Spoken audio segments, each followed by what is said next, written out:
Hey everybody, this is TJ. Welcome to day 63.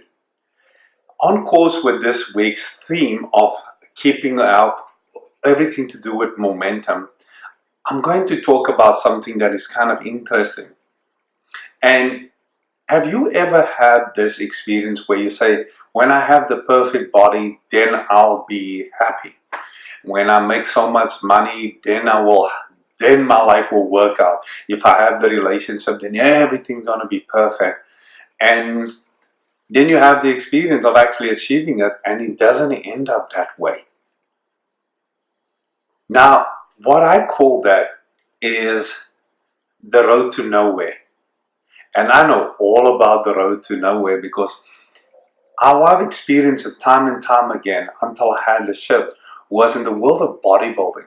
In the world of bodybuilding, you take your physical body and an aesthetic look to an entirely ridiculous level. A level that is absolutely not achievable by most people.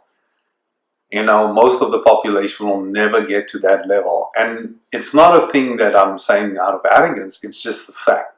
Not everybody's going to be an Olympic level athlete, it's just a fact. And the reason why I'm using bodybuilding as an example, because even when you are perfect, perfect, and you achieve that level of being perfect and you get the trophy that proves that you are perfect, almost immediately after that, the bar is moved. And you restart the whole process over again. You see that I can be better, and you start chasing it again. And the road to nowhere looks like that. It is a never-ending pursuit of something material that is actually something that you have to cultivate on an internal level. You think an external is going to give you something that you actually have to cultivate, discover within yourself. And that is the gist of what we are going to talk about today. Because on the road to nowhere, you can say, oh, I'm just going to have this one procedure. Then it leads to another one. Or you're going to say, I'm just going to win this one competition, and then you win another one. A great friend of mine in South Africa who was really wealthy, he just one day told me, TJ, greed has gotten me what I want, but it hasn't made me any better. And he was talking to me about like 10 years before that, before the greed came, before this momentum stepped in, where you wanted more. But in the pursuit of more, you kind of burn out everything else. In the pursuit of bodybuilding goals, most of the athletes, we burn out relationships. Because it's such a singular focus to get to somewhere. Sometimes in your singular focus to become successful at your job, you burn out relationship. And you think another relationship is going to fix that. And that's an illusion. The only thing that's going to fix anything is you coming to terms about that you're feeding the not enoughness. And it's the not enoughness that keeps the chase alive, that keeps the chase for more, that keeps you on the road to nowhere.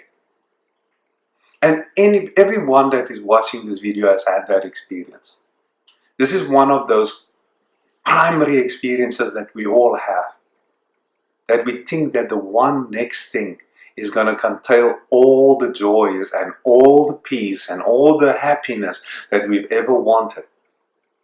In my life, I've been so disappointed. Buy a brand new car.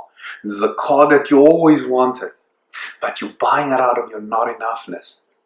And almost a week later, 14 days later, I've counted it. 2 weeks later, I said, oh, I should have bought the next one. Because once you get there, you see others who have it. And you say, oh, but they have a better one. So then you get wise and you buy the top of the range and you think, oh, I'm going to be special. And then you find someone is richer than you. Someone can buy a better car. Someone can buy a better house. Someone can have a more beautiful girlfriend, a more beautiful husband. Oh, you just realize you're living in competition with an idea, and this idea is robbing you every day of your peace, every day of your joy, every day of the greatest part of you. And that is the spiritual energy that you emanate. Because when you come from not enoughness, every relationship is affected. You don't really see people. You see what's missing in them. Because that's all you see within yourself. What's missing with you. And it looks easier for them. It's easier to look at them and see what's missing. It's way more difficult to look at yourself and see what you're doing. The self-judgment that you have of yourself is the self-judgment you project onto others. The standards that you have for yourself, you project that on others.